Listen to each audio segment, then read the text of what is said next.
మేము మలక్పేట్ నియోజకవర్గంలో ఉన్నాం. ఇవాళ హైదరాబాద్ లో జాగృతి జనంబాట కార్యక్రమంలో రెండవ రోజు మలక్పేట్, చార్మినార్, యాకుత్పుర ఈ 3 నియోజకవర్గాల్లో కూడా కొనసాగుతా ఉంది. ఇప్పుడు మలక్పేట్లో గంజ్ చూసి వచ్చినాము. గంజ్లో ఉన్నటువంటి సమస్యలను హైలైట్ చేసుకుంటూ వచ్చినాము.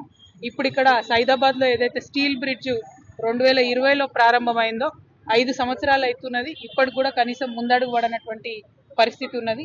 ఎక్కడ కూడా మేము హైదరాబాద్ మహానగరంలో జిహెచ్ఎంసీ ఏరియాలో పెండింగ్ ఉన్న ఏ బ్రిడ్జ్ దగ్గరికి పోయినా కూడా విపరీతంగా యాక్సిడెంట్లు అయ్యి జనాలు ప్రాణాలు కోల్పోతా ఉన్నారు. కాబట్టి ఇట్లాంటి బ్రిడ్జిలు పెండింగ్ పెట్టకుండా తొందరగా చేసుకుంటే బాగుంటుంది.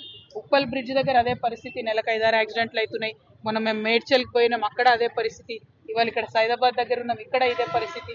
అంటే ఇవి మంచి కార్యక్రమాలు, కానీ ఆలస్యం అవడంతో ప్రజలకు ఇబ్బంది, ఒక పక్క ప్రాణ నష్టం జరుగుతుంది. కాబట్టి ప్రభుత్వం ఫోకస్ పెట్టి తొందరగా ఈ బ్రిడ్జిల్ని పూర్తి చేయాలి, ట్రాఫిక్ సమస్య తీర్చాలని చెప్పి నేను డిమాండ్ చేస్తూ ఉన్నాను.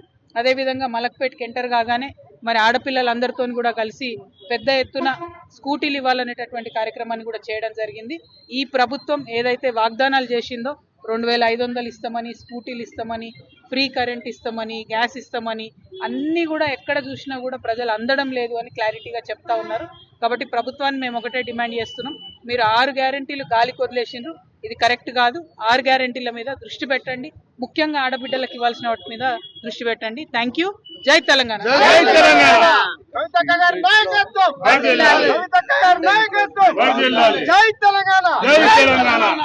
ల్యాండ్ సేకరించే పనులు ల్యాండ్ గురించి అనేసి ప్రజలను ఇబ్బంది.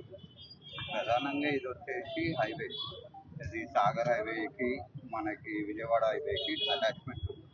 దానివల్ల హెవీ ట్రాఫిక్ ఉంది. ఈ పనుల గురించి అనేసి గత 2 years నుండి ఇదే ప్రాబ్లం.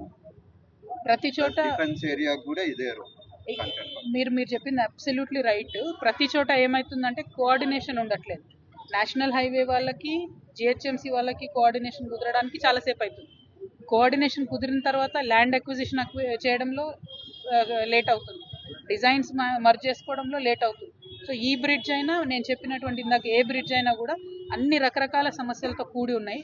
దానికోసం ఒక కంబైన్డ్ ఎఫర్ట్ పెట్టాలి. ఇక్కడ ఎంపీ గారు కూడా అసద్ భాయ్ ఉన్నారు, ఇక్కడ లోకల్ ఎమ్మెల్యే బలాల గారు ఉన్నారు. మరి వీళ్ళందరూ కలిసి కూర్చుంటే, నేషనల్ హైవే వాళ్ళు, జిహెచ్ఎంసీ వాళ్ళు అందరూ కోఆర్డినేషన్ చేసుకుంటే 2 రోజులలో పని ప్రారంభమయ్యే అవకాశాలు ఉంటాయి.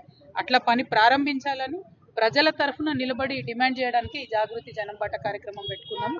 హోప్ఫుల్లీ ఇప్పుడు ఆ కోఆర్డినేషన్ మీటింగ్కి ముందు పోతుందని చెప్పి మేము నమ్ముతా ఉన్నాము, వెళ్ళాలని కూడా కోరుకుంటున్నాం. Thank you. జై తెలంగాణ.